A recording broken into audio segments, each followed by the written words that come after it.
What is up, my friends? And happy Monday to you. Lauren Sisler here with AL.com, bringing to you SEC Insider. What's going on? We are cruising right through spring. We're getting ready for the 2021 NFL Draft. Alabama football about halfway through, I guess, spring practice. Mike Rodak here will break that down, kind of get some nugs on what's been going on in practice, what to look out for. But first and foremost, I just want to start this one off. I know a little bit on a sad note, but Alabama superfan Luke Ratliff, also known as Fluffopotamus, a beloved superfan to the Alabama Crimson Tide basketball for the past 4 years. He did pass away over the weekend due to COVID complications, 23 years old. Just kind of wanted to get your thoughts on that. The superfan that really got Alabama basketball to the forefront, someone that we saw in the stand, someone that really kind of rejuvenated things and was kind of there for this sort of turnover from when Nate Oates came in, and he quickly became one of the biggest supporters when Nate Oates was hired back in 2019. Yeah, exactly. And I think it was really interesting reading his story too, where he's a North Carolina native, and his family, as far as I know, grew up as North Carolina basketball fans. And obviously there's a very strong tradition there.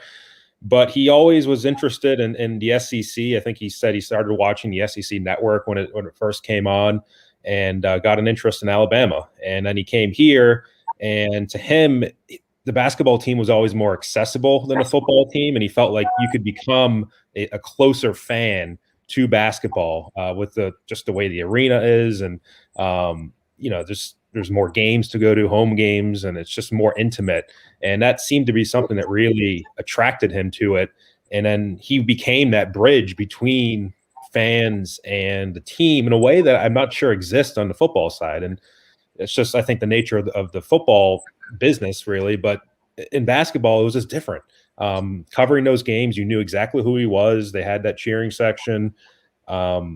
He had the plaid sport coat where you could always pick him out of a crowd pretty easily. Oh, yeah. And he was at every game, not only home games, but he would make the trip to road games as well. I think he said he made 44 of the last 45 games that they played, and really just seemed to, again, bridge that gap between the team and the players and then the fans, and the team really seemed to embrace him too. I mean, Nate Oates would shout him out on his radio show, and Brian Hodgson, one of the assistant coaches, and Antoine Petaway, another assistant, actually got him a new sport coat towards the end of last season. And it just seemed to be that voice, that connection that was missing before. And when you have somebody like that passes, and pretty suddenly in this case as well, obviously that's going to hurt. And for Hodgson, I think too, the thing that should be noted is that he's actually created a GoFundMe for the family,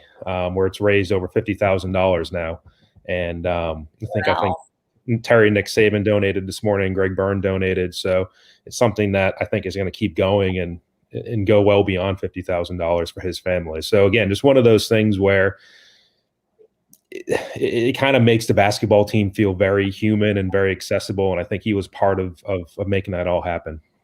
Yeah, and I think to your point that you kind of mentioned off the top, Alabama always known for being the football school, and you've always hear of these different super fans and people always being out there, supporting the football team. But for Luke to be out there as a basketball fan, and an image that one of our colleagues, Laura Goldman, had tweeted out that was just very, indicative of just his personality and just where things stood, was recently when he just had his arms wide open and a cigar in his mouth, and Nate Oates was coming down the line across the barrier, and they were just about to hug, arms wide open, embracing each other. And I just think that, he was such a tremendous, just cheerleader for this team, a tremendous, advocate for the basketball team. And again, even when they weren't having as much success, 3-4 years ago prior to Nate Oates coming in. So certainly, sad news, devastating news happening suddenly. Again, Luke Ratliff, known as Fluffopotamus, passing away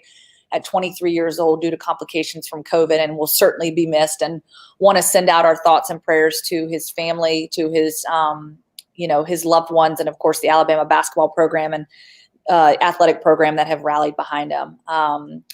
So with that being said, we'll transition from, we don't have any music or anything to take us out, so I'll just do this naturally. We'll transition to Alabama football. About halfway through spring training, I would assume. I guess we're about halfway through, trying to keep track of that. 15 practices Alabama will have, which is very different than we were at a year ago because we obviously didn't have spring. And that kind of gets me to my first question. As we near Alabama's 8A game on April 17th, some of the biggest storylines, obviously the offense, have so much to replace, so much to figure out. Of course, your quarterback, Bryce Young, just kind of take me through some of those storylines and what we know so far, being that we also, as media members, cannot be inside of practice and or the early, periods of training. So what do we know about how things are going so far? Right. That makes it a little bit more difficult not being able to see with your own eyes. Full disclosure, y'all. Right. We will at the spring game, which would be helpful. I think a few other schools have allowed some practices to be open, but Alabama still keeping very strict COVID protocols and keeping us away from these. But, I think the spring has really been beneficial to Bryce Young. And like you mentioned, there wasn't a spring for him last year. And when he got on the field, we're talking about SEC game situations. It wasn't just a non-conference game against Southern Miss, New Mexico State, or Western Carolina as it was the year before. Like his playing time came in Neyland Stadium at Tennessee and at Missouri and some big time games.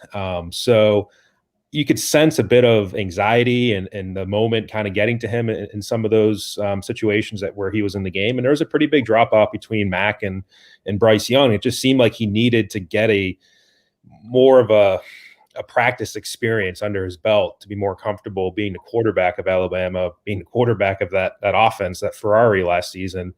And it seems like he's getting that so far. I mean, there's been 8 practices. There's still 7 practices to go. But Nick Saban's been very high on Bryce Young in terms of what he said publicly and the things that he didn't do very well last year, managing the game. And that's not a negative per se. That's just getting to the line of scrimmage, getting the playoff on time, getting guys lined up to where they need to be, making the right adjustments at the line. Those were all issues for him last year. I mean, there was delays of games. He took sacks in the red zone. There's some things that were pretty shaky. But if he can clean those things up and just get the play off and make it clean, then I think we can kind of see some of that talent that he is known for that really got him to Alabama, the arm talent, the leg talent. We saw a few flashes of that last year, but I think starting in the spring game and then getting into the fall, I think we'll see more out of him. So it does seem like it's been a very positive spring for him, and that's good for Alabama. I think they need to get that quarterback situation settled. It really seems to be at this point, and then it's just a matter of who's he throwing to, what's the wide receivers room look like, what does the tight end room look like, what does the offensive line room look like. I think those things are still TBD at this point. Yeah, no doubt. And of course, TBD, I know Nick Saban talking in one of his earlier press conferences based on some of the questions that were coming in about, shifting guys around, where can you see them potentially playing? And, Coach Saban kind of reiterates like, hey, and this might have been more specific, I think, one of the defensive guys, but just in general, we don't want to pigeonhole people into like saying, oh, we're going to have this starting lineup. We're going to tell you exactly what the depth chart looks like right now. And, they're not going to reveal all their cards to begin with, but we know this is very much a developmental period. Nick Saban talked about that. Even having the extra hours that were added to the developmental period this year was helpful. I think they went from 8 hours to 10 hours. They got to work with the guys a little bit more coming into this. And I think that's been huge for them because last year they didn't have a spring. And, we didn't see Bryce Young last year. Obviously, Mac Jones had already had in, some real game time experience. And, I don't know that would have changed the narrative any at all. If that would have changed who was the starting quarterback, based on how Mac Jones performed this year, I don't think that would have been the case. However, I think this springtime, as Nick Saban always points out, is so critical, this developmental stage, really learning the fundamentals, figuring it out. And, he seemed to be pretty optimistic that things are trending in the right direction. Anything else that kind of stands out? Obviously, there's a lot of guys on offense. Defensively, I know,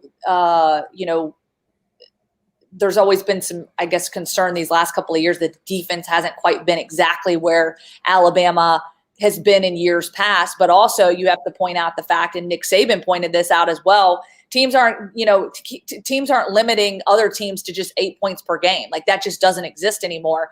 What do you think about this upcoming defense? Are there any guys that stand out to you, or sort of what's the narrative there? Yeah, I think Nick Saban did a coaches clinic a few months ago. It was sometime between the end of the season and now. And the videos kind of made it to Twitter of him talking about really being defensive about last year's defense, in the sense that people thought it was really fallen off. And in his mind, it was great. It was best in the SEC, top 10, 12 in the country. And you just can't compare the stats of 10, 15 years ago, allowing X number of points per game, to where they are now. And I think that's still going to be true this year, but I think the defense should and I think will take a step forward from where it was last year, just by virtue of experience. And there's a lot of new faces in the secondary last year, a few in the front seven. And this year, it's mostly the same group. I mean, they lose Christian Barmore, who was, I think he really came on towards the end of the last season, but it was still more of a rotational piece along the defensive line. They lose Dylan Moses, who wasn't quite the same player. He was playing through a torn meniscus, he just told us. And they lose Surtain. Surtain, I think, is the biggest loss on defense. He's going to go highest in the draft.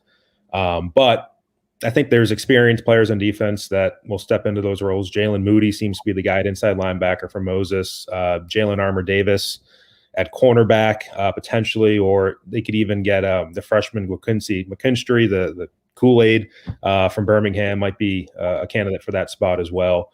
So, you're talking 8, 9 players who are going to be on the field, who were on the field last year, and they should know what they are doing out there. They should be that much better from last year, just having another year under their belt. And I think the defense, again, will and should be better. But I don't know if it's going to be, giving up 8 points a game like it was back in the day. I think this is a different game that they're playing, but it'll be better than last year. I think that's a pretty decent bet at this point.